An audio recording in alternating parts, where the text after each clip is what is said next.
नाही अशी भूमिका शिंदेंनी घेतल्याची माहिती आहे। पाहूया त्याच संदर्भातला हा स्पेशल रिपोर्ट। कार्यकाळ आता काळजी भाऊ मुख्यमंत्री मी आहे, सगळ्यांची काळजी घेतोय। अमित शहांसोबतच्या बैठकीनंतरची एकनाथ शिंदेंची ही प्रतिक्रिया। काळजीवाहू मुख्यमंत्री आहे, त्यामुळे सर्वांची काळजी घेतोय असं शिंदे म्हणाले। देवेंद्र फडणवीसच भाजपचे मुख्यमंत्री होणार हे स्पष्ट झाल्यानंतर आता शिंदे कोणत्या भूमिकेत असतील या प्रश्नाचं उत्तर अद्याप त्यांनी दिलेलं नाही। काही व्यवस्थित सगळं होईल। पहिला कार्यकाळ आता काळजी भाऊ मुख्यमंत्री मी आहे, सगळ्यांची काळजी घेतोय। तुम्ही काय मागणी केली साहेब? अरे बाबा, तुम्हाला मंत्रिपद दिलं जाणार की राज्यपाल पद तुमच्या पक्षाला मिळणार? सगळं तुम्हाला सविस्तर मी सांगेन। दिल्लीत अमित शहांसोबतच्या बैठकीतही एकनाथ शिंदेंना 2 ऑफर देण्यात आल्या, उपमुख्यमंत्री किंवा केंद्रात मंत्री। पण केंद्रात न जाण्याचा निर्णय शिंदेंनी घेतलाय, त्यामुळे महाराष्ट्रात शिंदे राहणार हे स्पष्ट झाले। आता ते सरकारमध्ये सहभागी होऊन उपमुख्यमंत्री होणार की फक्त शिवसेना पक्षाचीच कमान मुख्य नेते म्हणून सांभाळणार हाही प्रश्न आहे। पण TV9ला मिळालेल्या माहितीनुसार शिंदेंना गृह खातं पाहिजे आणि गृह खातं मिळालं तरच शिंदे उपमुख्यमंत्रीपद स्वीकारणार आहे। मात्र गृहमंत्रीपद सोडण्यास भाजप तयार नाही, त्यामुळे आता गृह खात्यावरून पेच कायम आहे। जर भाजपनं शिवसेनेला गृहमंत्रीपद दिलं नाही तर उपमुख्यमंत्रीपद शिंदे पक्षातील दुसऱ्या नेत्याला देणार।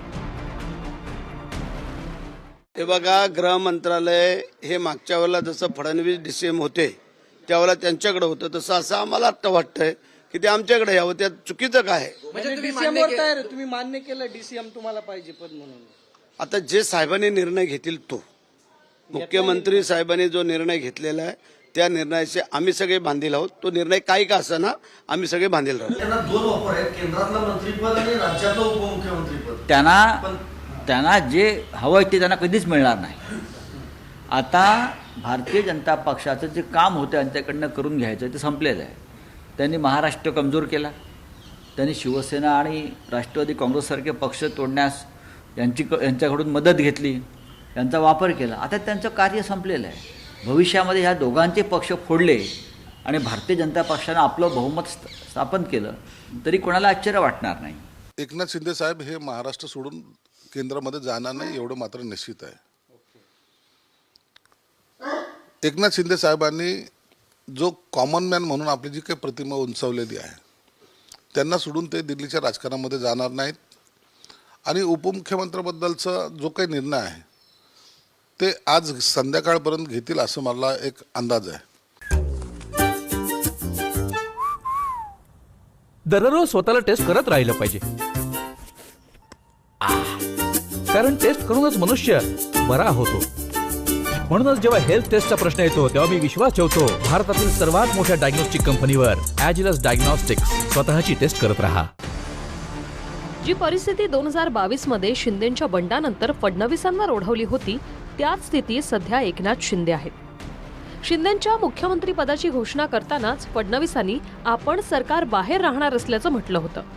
मात्र काही वेळातच केंद्रीय नेतृत्वानं फडणवीसांना उपमुख्यमंत्री होण्यास सांगितलं आणि सरकारमध्ये सहभागी होत फडणवीसांनी उपमुख्यमंत्रीपद स्वीकारलं। आता तशीच विनंती शिंदेंना केल्याचं शंभूराज देसाई म्हणाले। पब्लिक इंटरेस्ट में जो उनके डिसीजन लेने की जो उनकी कार्य पद्धति है उसका अनुभव हमारे सरकार, ये महाराष्ट्र की सरकार को, महायुति की सरकार को मिले। हमने ऐसी रिक्वेस्ट माननीय शिंदे साहब को की है। हम लोग को लगता है कि हमारी रिक्वेस्ट का जरूर माननीय शिंदे साहब विचार करेंगे।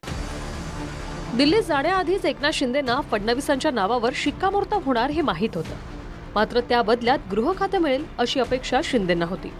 पण तुर्तासरी भाजप गृह खातं सोडण्यास तयार नाही, त्याची झलक फोटोतूनही दिसली।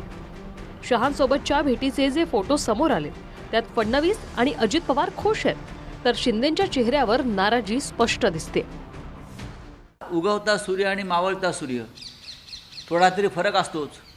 उगवता सूर्याचं तेज जे आहे ते तुम्हाला एका बाजूला दिसतंय, दुसऱ्या बाजूला मावळतीचा सूर्य आहे, झुकताना वागताना दिसतोय, ढगाळ जाताना दिसतोय। राजकारण आहे, राजकारणामध्ये काय होईल सांगता येत नाही, चंचल असतं राजकारण। स्वाभाविक आहे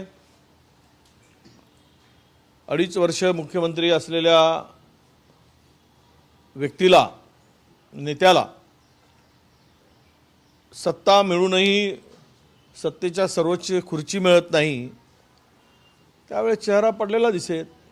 आता तुम्हाला कधी गंभीर कधी हसरा काय काय तुम्ही आता ठरवताय ते तुम्हीच ठरवा. लाडकी भाऊ झाल्यापासून तुम्ही हसरे दिसतात सगळीकडे. अरे बाबा, आजही मी खुश आहे, कारण जे आम्ही 2-2.5 वर्षात जे काम केलं या महाराष्ट्रातल्या जनतेसाठी आणि महाराष्ट्रातल्या जनतेसाठी जे कल्याणकारी योजना आम्ही केल्या, लाडकी बहीण त्यात महत्त्वाची आहे आणि सरकारच्या कामाबद्दल जनता समाधानी आहे, याच्यातच आमचं समाधान आहे.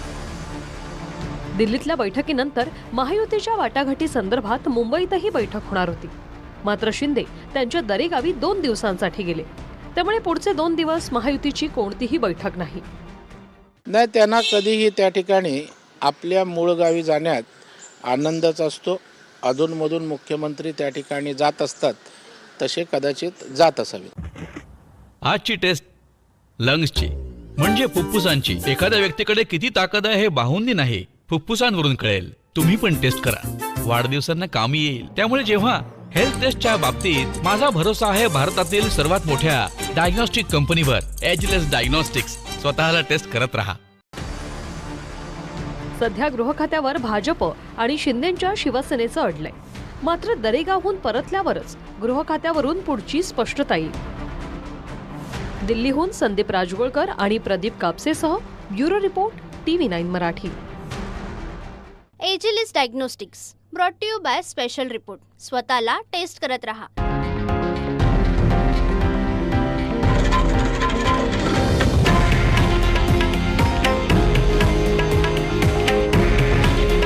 हे आहे देशातील नंबर 1 न्यूज नेटवर्क आणि आपण पाहत आहात TV9 मराठी.